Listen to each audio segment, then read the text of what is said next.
മൽക്കാഗഞ്ച് ഗ്രാമത്തിൽ സോനം അവളുടെ അമ്മയുടെ കൂടെയാണ് താമസിക്കുന്നത്. സോനമിന്റെ അച്ഛൻ മരിക്കാൻ കാരണം മദ്യപാനമായിരുന്നു. കുറച്ചുനാളായി മരിച്ചിട്ട്. ഭർത്താവ് മരിച്ചതിന് ശേഷം വിമല തന്നെയാണ് സോനമിനെ നോക്കാൻ തുടങ്ങിയത്. വിമല പറമ്പിൽ കുറച്ച് പച്ചക്കറികൾ കൃഷി ചെയ്ത് പച്ചക്കറികൾ ഉന്തുവണ്ടിയിൽ വെച്ച് വഴിയോരം വിൽക്കുമായിരുന്നു. അതുവഴിയാണ് അവരുടെ ചെലവൊക്കെ നടക്കുന്നത്.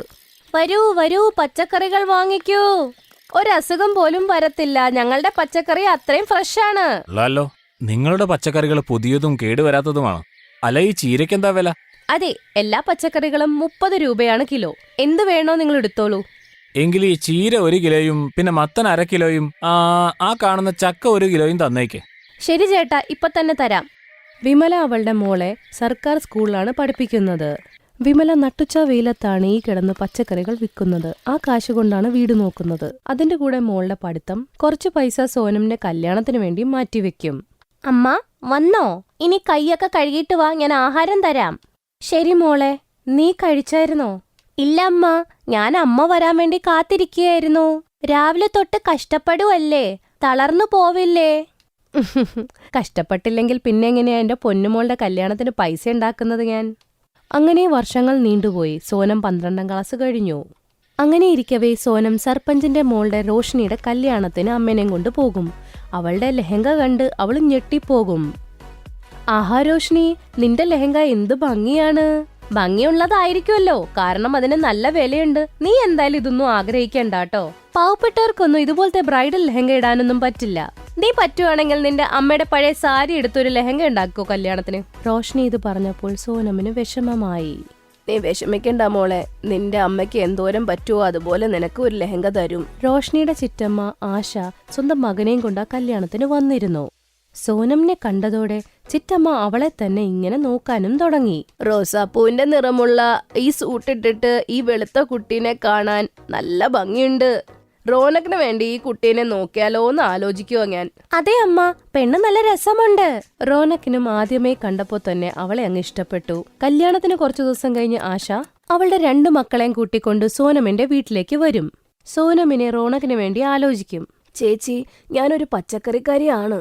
ഇത്രയും വലിയ വീട്ടിലേക്ക് എന്റെ മോളെ അയക്കാൻ ഗതിയില്ല. ആന്റി, ബന്ധങ്ങൾ പണത്തിന്റെ പേരിലല്ല, ഹൃദയത്തിന്റെ പേരിലാണ് വേണ്ടത്. ആദ്യ കാഴ്ചയിൽ തന്നെ സോനത്തിന് ഇഷ്ടമായി. നീ പറഞ്ഞത് സത്യാ മോനെ. ഞങ്ങൾക്ക് ഈ കല്യാണം കൊണ്ട് ഒരു കുഴപ്പവുമില്ല. മോൾക്ക് ഇതുപോലെ വലിയൊരു ആലോചന വന്നതിൽ വിമല സന്തോഷിച്ചു. വിമല ശേഖരിച്ചു വെച്ച പൈസ എടുത്തു. അവൾ അവളുടെ മകളുടെ കല്യാണത്തിന്റെ ഒരുക്കങ്ങൾ തുടങ്ങി. എല്ലാ ഒരുക്കങ്ങളും കഴിഞ്ഞ് അവൾ മോൾക്ക് വേണ്ടി ഒരു ബ്രൈഡൽ ലെഹങ്ക എടുക്കാൻ വേണ്ടി സോനമിന്റെ കൂടെ നഗരത്തിൽ ഒരു വലിയ കടയിൽ പോയി ബ്രൈഡൽ ലെഹങ്ക വാങ്ങി. എനിക്കറിയാം മോളെ, നിനക്ക് സർപഞ്ചിന്റെ മോളുടെ പോലത്തെ ലെഹങ്ക വാങ്ങിക്കാനല്ലേ ആഗ്രഹം. പക്ഷെ നിന്റെ അമ്മയുടെ അടുത്ത് അത്രയും പൈസ ഇല്ല നിനക്ക് അത്രയും വില കൂടി ഇത് തരാൻ. ഒരു കുഴപ്പമില്ല അമ്മ, ഇതും എനിക്ക് ഒരുപാട് ഇഷ്ടമായി. നാളെ എന്താവുമെന്ന് നമുക്കെങ്ങനെ അറിയാം? കല്യാണത്തിന് ഒരു ദിവസം മുമ്പ് സോനമിന്റെ ബ്രൈഡൽ ലെഹങ്ക കാണാതെയായി. എല്ലാരും അതും ഇതും പറയാൻ തുടങ്ങി. അയ്യോ, ഇതെന്തൊരു അപശകുനമാണ്. കല്യാണ പെണ്ണിന്റെ ലെഹങ്ക കാണാതെയായി. ഇത് വല്ലാത്ത കുഴപ്പമായല്ലോ. പാവം വിമലയുടെ അടുത്താണെങ്കിൽ അത്ര പൈസ പോലും ഇല്ല വീണ്ടും ഒരു ലെഹങ്ക വാങ്ങിക്കൊടുക്കാനേ. പാവം എന്റെ അമ്മ എന്തോരം കഷ്ടപ്പെട്ട് പച്ചക്കറി വിറ്റ് വാങ്ങിത്തന്ന ലെഹങ്കയായിരുന്നു. ഇനി എന്താകും? സോനമിന്റെ നാത്തൂൻ ഈ കാര്യം അറിഞ്ഞപ്പോ അവൾ സിറ്റിയിൽ പോയിട്ട് നല്ലൊരു ബ്രൈഡൽ ലെഹങ്ക തന്നെ അവൾക്ക് വാങ്ങിക്കൊടുത്തു. അത് കണ്ട് സോനം ഞെട്ടിപ്പോയി. അതെ, ഇതാ ലെഹങ്ക തന്നെയല്ലേ സർപഞ്ചിന്റെ മോള് അത് പിന്നെ റോഷിനി കല്യാണത്തിനിട്ടത്? അതെ അതെ, അവള് തന്നെയാ പറഞ്ഞത് നിനക്ക് ആ ലെഹങ്ക ഇഷ്ടമായെന്ന്. പക്ഷെ വില കൂടുതൽ കാരണം നിനക്ക് കല്യാണത്തിന് അതെന്തായാലും വാങ്ങാൻ പറ്റില്ലെന്ന്. അതുകൊണ്ട് നിന്റെ കല്യാണ ലെഹങ്ക കാണാതെ ആയെന്ന് അറിഞ്ഞപ്പോ ഞാനത് നിനക്ക് വേണ്ടി വാങ്ങി. ചേച്ചി, നിങ്ങൾ എന്ത് നല്ലതാ. താങ്ക് യു സോ മച്ച് മോളെ, നിനക്ക് ഒരുപാട് നന്ദി. നീ ഞങ്ങളുടെ അഭിമാനമാണ് ഇപ്പൊ രക്ഷിച്ചത്. സോനം എന്റെ കുഞ്ഞനിയത്തെ പോലെയാണമ്മ. അവൾക്ക് വേണ്ടി ഞാൻ ഇത്രയെങ്കിലും ചെയ്യണ്ടേ? ഇനി നാളെ നീ ഈ ലെഹങ്ക ഇട്ടിട്ട് കല്യാണപ്പെണ്ണാവണേ. ഞങ്ങള് പയ്യനെയും കൊണ്ടങ്ങ് വന്നേക്കാം, ഞങ്ങളുടെ മരുമോളെ കൊണ്ടുപോവാനേ. അടുത്ത ദിവസം സോനം ആ ബ്രൈഡൽ ലെഹങ്ക ഇട്ടു വന്നപ്പോ അവൾ ഒരു അപ്സരസിനെ പോലെ തന്നെ ഉണ്ടായിരുന്നു. എല്ലാവരും അവളെ തന്നെ നോക്കി. റോഷ്നി ആണെങ്കിൽ ഇത് കണ്ട് ഞെട്ടിപ്പോയി. സോനമിനെ ആ ഒരു ബ്രൈഡൽ ലെഹങ്കയിൽ കാണുമ്പോൾ വിമലയുടെ കണ്ണു നിറയും. അങ്ങനെ സോനമിന്റെ കല്യാണം റോണക്കുമായി അടിപൊളിയായിട്ട് നടക്കുകയും ചെയ്യും.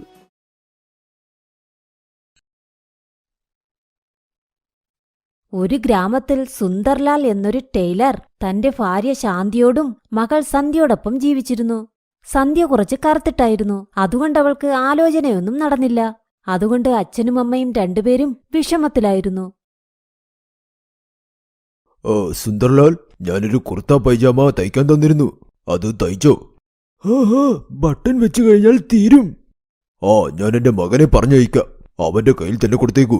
വൈകുന്നേരം എനിക്ക് കല്യാണത്തിന് പോകാനുണ്ട്. കുറച്ച് വേഗത്തിൽ ചെയ്തു തരൂ. പിന്നെ സന്ധ്യയ്ക്ക് നല്ല ആലോചന വന്നോ ഇല്ലയോ? എവിടെ കിട്ടാനാ? എല്ലായിടത്തും പറഞ്ഞു വെച്ചിട്ടുണ്ട്. ഇപ്പോൾ ഞാനത് ദൈവത്തിന്റെ കയ്യിൽ കൊടുത്തേക്കുക. അദ്ദേഹം വേണം ഇനി എന്റെ മകൾക്കൊരു നല്ല ജീവിതം കൊടുക്കാൻ. നിങ്ങൾ പറയുന്നതും ശരിയാണ്. എന്നാൽ നിങ്ങളുടെ മകൾ കറുത്തിട്ടല്ലേ? അത്ര വേഗത്തിൽ പയ്യന്മാർ കറുത്തിരിക്കുന്ന പെൺകുട്ടിയെ കല്യാണം കഴിക്കാൻ ആഗ്രഹിക്കില്ല. അതുകൊണ്ട് നിങ്ങൾ എന്നോട് പറഞ്ഞാൽ പോലും ആരോടും ഞാനിതിനെക്കുറിച്ച് സംസാരിക്കാനും പോകുന്നില്ല. ശരി, ഞാൻ പോയിട്ട് വരാം. വസ്ത്രം കൊടുത്തയച്ചേക്കൂ. അപ്പോൾ സന്ധ്യ അവിടെ നിന്ന് അവർ പറയുന്നത് കേട്ടത് സുന്ദർലാൽ കണ്ടു. അതുകൊണ്ട് അദ്ദേഹം വിഷയം മാറ്റി. സന്ധ്യേ, രാംലാൽ പറഞ്ഞതൊന്നും നീ മനസ്സിൽ വെക്കണ്ട. അയാൾ വെറുതെ... അച്ഛാ, എനിക്കറിയാം അച്ഛൻ ഞാൻ കാരണം എന്തോരം ബുദ്ധിമുട്ടുന്നു എന്ന്. എല്ലാവരും എന്തൊക്കെ പറയുന്നു. എനിക്കത് ഇഷ്ടമല്ല അച്ഛാ. ഇല്ല മോളെ, നീ അങ്ങനെയൊന്നും ചിന്തിക്കണ്ട. എന്റെ ജീവനേക്കാൾ നീയാണ് എനിക്ക് പ്രാധാന്യം. എനിക്കും നിങ്ങളോട് ഒരുപാട് സ്നേഹമുണ്ടച്ചാ. കുറച്ച് തുണി ഇങ്ങി തരൂ, ഞാൻ തയ്ച്ചു തരാം. അച്ഛൻ ക്ഷീണിച്ചില്ലേ? സന്ധ്യയുടെ വിഷമിച്ച മുഖം കണ്ട് സുന്ദർലാൽ അപ്പോൾ ശാന്തനായി. സന്ധ്യ തുണി തയ്ക്കാൻ തുടങ്ങി. സന്ധ്യ വളരെ മനോഹരമായ തുണികളെല്ലാം തയ്ക്കുമായിരുന്നു. ഒരിക്കൽ ആ രാജ്യത്തിന്റെ രാജാവിന് പിറന്നാൾ വന്നു. അതുകൊണ്ട് ഗ്രാമത്തിലൊരു അറിയിപ്പ് നൽകി. കേട്ടോളൂ, കേട്ടോളൂ, നഗരത്തു ജനങ്ങളെ, നല്ല ശ്രദ്ധിച്ചു കേട്ടോളൂ. രാജകുമാരൻ വീർസിംഗിന്റെ പിറന്നാൾ ദിവസത്തിന്റെ അന്ന് മുഴുവൻ നഗരത്തിനും ഭക്ഷണം നൽകണമെന്ന് അദ്ദേഹം ആഗ്രഹിക്കുന്നു. രാജാവ് ഭാനു പ്രതാപ് സിംഗ്, പിന്നെ മഹാറാണി സുനന്ദ തന്റെ മകനായ വീർസിംഗിനെ 25ാമത് പിറന്നനാൾ വളരെ ആർഭാടകരമായ രീതിയിൽ ആഘോഷിക്കാൻ പോകുന്നു. ആഹാ, നമ്മുടെ രാജകുമാരൻ വീർസിംഗിന്റെ പിറന്നാൾ ആഘോഷമാ. നല്ല രസമായിരിക്കും. ഞാൻ ഉറപ്പായും സുന്ദരിയായിട്ട് അവിടെ പോകും. ഞാനും. എന്നാൽ അദ്ദേഹത്തിന് നമ്മൾ എന്തു സമ്മാനം കൊടുക്കും? വെറും കൈയോടെ പോയാൽ നന്നാവില്ലല്ലോ. നമ്മളെന്ത് കൊടുക്കാനാണ്? നമ്മുടെ അച്ഛനും അമ്മയും വരുന്നുണ്ടല്ലോ, അവർ കൊടുത്തോളും. നമ്മൾ വിഷമിക്കണ്ട. ഗ്രാമത്തിലെ ജനങ്ങളെല്ലാവരും രാജാവിന്റെ പിറന്നാളിന് പോകാൻ തയ്യാറായി. നോക്കൂ, ഞാൻ പറഞ്ഞു വരുന്നത്, നമുക്ക് പിറന്നാൾ ആഘോഷത്തിന് പോകാൻ പറ്റില്ല. നിങ്ങൾക്കും ശരീരം വയ്യ, എനിക്കും അത്ര ദൂരം പോകാൻ വയ്യ. അതുകൊണ്ട് നമ്മുടെ മകൾ സന്ധ്യയെ കൂട്ടുകാരോടൊപ്പം അയക്കാം. ഇല്ലെങ്കിൽ രാജാവും റാണിയും ദേഷ്യപ്പെടില്ലേ? ശരി, ഇത് നിനക്ക് കുറച്ച് ആശ്വാസം തരും. നീ രാജകുമാരൻ വീർ പ്രതാപ് സിംഗിന്റെ വിരുന്നിന് പോയിട്ട് വാ മോളെ. ശരിയച്ചാ, ഞാൻ രേഖയോടൊപ്പം സുനേനയോടൊപ്പം ഞാൻ പോകാം.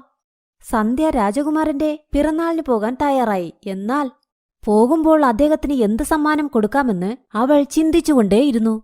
അപ്പോൾ അവൾക്കൊരു ഐഡിയ കിട്ടി. രാജകുമാരനു വേണ്ടി ഞാൻ മനോഹരമായ ഒരു വസ്ത്രം തയ്ച്ചു കൊടുക്കാം. അത് നന്നായിരിക്കും. സന്ധ്യ രാജകുമാരനു വേണ്ടി ഒരു മനോഹരമായ വസ്ത്രമുണ്ടാക്കി എല്ലാരോടൊപ്പം അവൾ കൊട്ടാരത്തിലേക്ക് പോയി. കൊട്ടാരത്തിലും പിറന്നാൾ ദിവസം ഒരുപാട് ആൾക്കാർ വന്നിരുന്നു. സന്ധ്യ എല്ലാവരെയും കണ്ട് പേടിച്ചുപോയി. രാജകുമാരന് ഇത്രയും ആൾക്കാർ സമ്മാനം കൊടുക്കുന്നു.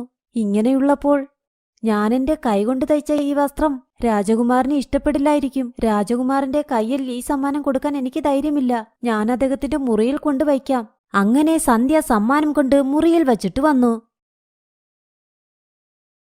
മോളെ സന്ധ്യേ, നീ രാജകുമാരനെ കണ്ടതേയില്ലേ? നീ അദ്ദേഹത്തെ പോയി കണ്ടില്ലെങ്കിൽ നീ സമ്മാനം കൊടുത്ത കാര്യം അദ്ദേഹം എങ്ങനെ അറിയും? കുഴപ്പമില്ല, പോട്ടെ അച്ഛാ. രാജകുമാരന് അത്രയും സമ്മാനമൊക്കെ കിട്ടിയില്ലേ? അതിനിടയിൽ ഈ സമ്മാനം മറന്നുപോയി കാണും. സന്ധ്യ ചിന്തിച്ചതുപോലെ അവിടെ ഒന്നും സംഭവിച്ചില്ല. രാജകുമാരൻ മുറിയിലേക്ക് വന്നതും അവിടെയുണ്ടായിരുന്ന ആ സമ്മാനം കണ്ടു. അയ്യോ, ഇത് ആരാ എനിക്ക് തന്നത്? ഇത് വളരെ നന്നായിട്ടുണ്ട്. അത്ഭുതം.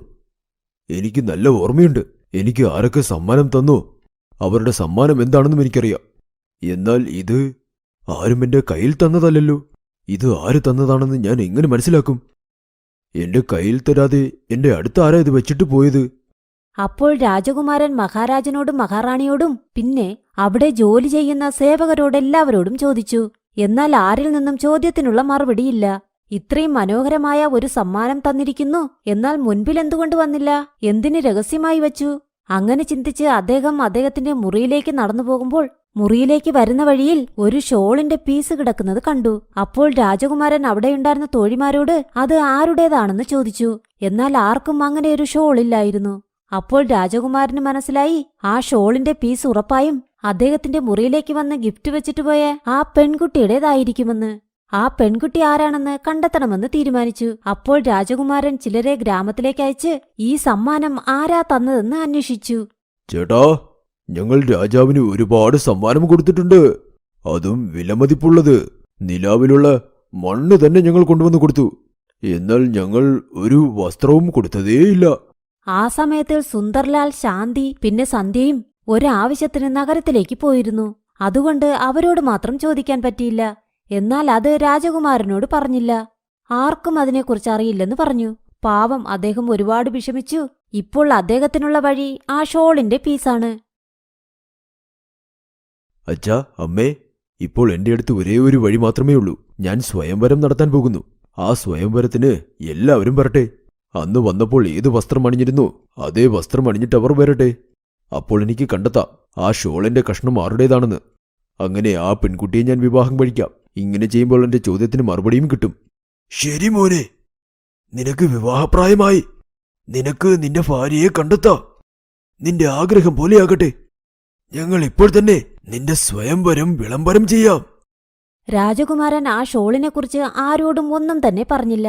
എന്തുകൊണ്ടെന്നാൽ അത് രഹസ്യമായി വെക്കാൻ തീരുമാനിച്ചു. ആ പെൺകുട്ടി ആരാണെന്ന് കണ്ടെത്താൻ നഗരത്തിലും ഇതിന്റെ അറിയിപ്പ് നൽകി. ഇപ്പോൾ ഇക്കാര്യം സുന്ദർലാലിന്റെയും ചെവികളിലെത്തിയപ്പോൾ, സന്ധ്യേ, നീയും സ്വയംവരത്തിലേക്ക് പോയേ പറ്റൂ. മോളുടെ അച്ഛൻ പറയുന്നത് ശരിയാ മോളെ. നഗരത്തിലുള്ള എല്ലാ പെൺകുട്ടികളും സ്വയംവരത്തിന് പോകുന്നു. നീ പോയില്ലെങ്കിൽ രാജാവ് അറിഞ്ഞാൽ ദേഷ്യപ്പെടും. അദ്ദേഹം രാജ്യത്തിലുള്ള എല്ലാ പെൺകുട്ടികളോടും സ്വയംവരത്തിന് വരാൻ പറഞ്ഞിട്ടുണ്ട്. അമ്മേ, ഞാൻ പോയിട്ട് ഒരു കാര്യവുമില്ല. എന്നെ കാണാൻ തന്നെ എന്ത് കാർത്തിട്ടാണ്. രാജകുമാരൻ എന്റെ മുഖത്തുപോലും നോക്കില്ല. പിന്നെ ഞാൻ എന്തിനു പോകണം? ഇവിടെ നോക്കുമോളെ, അതൊന്നും പറയാൻ പറ്റില്ല. നിന്റെ തലവിധിയിൽ കൊട്ടാരത്തിലെ ജീവിതം വിധിച്ചിരുന്നാൽ അത് ആർക്കും തടയാൻ പറ്റില്ല. നീ നിന്റെ കടമ മാത്രം ചെയ്തിട്ട് വരൂ. പോ മോളെ. നഗരത്തിലുള്ള എല്ലാ പെൺകുട്ടികളും സ്വയംവരത്തിനായി കൊട്ടാരത്തിലെത്തി രാജകുമാരന്റെ പിറന്നാൾ നീട്ടുകൊണ്ടുവന്ന ഡ്രസ്സുമിട്ട്. എന്നാൽ രാജകുമാരന്റെ നോട്ടം ആ പെൺകുട്ടിയെ അന്വേഷിച്ചു. ഏത് പെൺകുട്ടിയാണ് ഈ ഷോളും അണിഞ്ഞ് അവിടേക്ക് വരുന്നതെന്ന്. സന്ധ്യ സമ്മാനമായി കൊടുത്ത ആ വസ്ത്രമാണ് രാജകുമാരൻ ഇട്ടിരുന്നത്. ഇതിൽ ആ പെൺകുട്ടി ഒരിടത്തുമില്ല. ഇത് ആരുടെ ഷോളായിരിക്കും? എന്റെ ഈ പദ്ധതിയും പാഴായി പോകുമോ?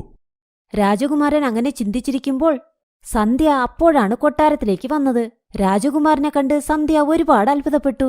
കാരണം അവൾ തയ്ച്ച വസ്ത്രമാണ് രാജകുമാരൻ അണിഞ്ഞിരുന്നത്. രാജകുമാരൻ ഞാൻ തയ്ച്ച വസ്ത്രം ഇട്ടിരിക്കുന്നു. അങ്ങനെയാണെങ്കിൽ ഞാൻ തയ്ച്ച വസ്ത്രം രാജകുമാരന് ഇഷ്ടമായെന്ന് തോന്നുന്നു. അച്ഛനും അമ്മയും ഇത് കണ്ടാൽ അവർ ഒരുപാട് സന്തോഷിക്കും. ആദ്യം അവരോടിത് പോയി പറയണം.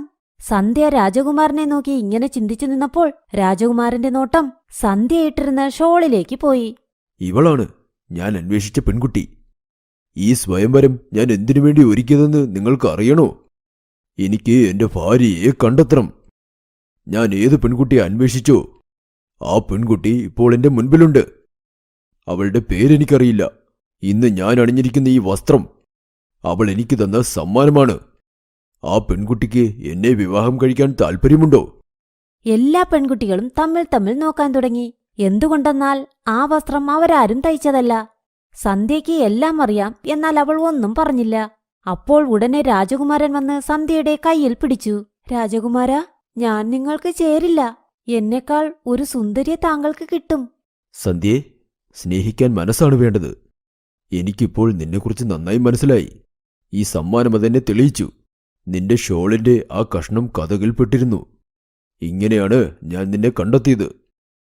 ഇല്ലായിരുന്നെങ്കിൽ സത്യാവസ്ഥ ഞാൻ അറിയില്ലായിരുന്നു. ഞാൻ നിന്നെ എങ്ങനെ കാണുന്നെന്നാൽ ഈ ലോകത്തിൽ നീ മാത്രമാണ് സുന്ദരിയെന്നാണ്. സന്ധ്യ അവളുടെ ഷോളിലേക്ക് നോക്കി. അപ്പോൾ ഷോള് കീറിയിരുന്നു. അത് കണ്ട് എല്ലാ പെൺകുട്ടികളും അത്ഭുതപ്പെട്ടു. രാജകുമാരൻ സംസാരിച്ചത് കേട്ട ഉടനെ സന്ധ്യ ഒരുപാട് നാണിച്ച് തലകുനിഞ്ഞു നിന്നു. അതിനുശേഷം സുന്ദർലാലിനെയും ശാന്തിയെയും അവർ കൊട്ടാരത്തിലേക്ക് വരാൻ പറഞ്ഞു. നല്ല ദിവസം നോക്കി സന്ധ്യയ്ക്കും വീരപ്രതാപ് സിംഗിനും കല്യാണവും നടത്തി. അങ്ങനെ സന്ധ്യയുടെ ജീവിതത്തിൽ പൂർണ്ണ സന്തോഷവും വന്നെത്തി. Thanks for watching.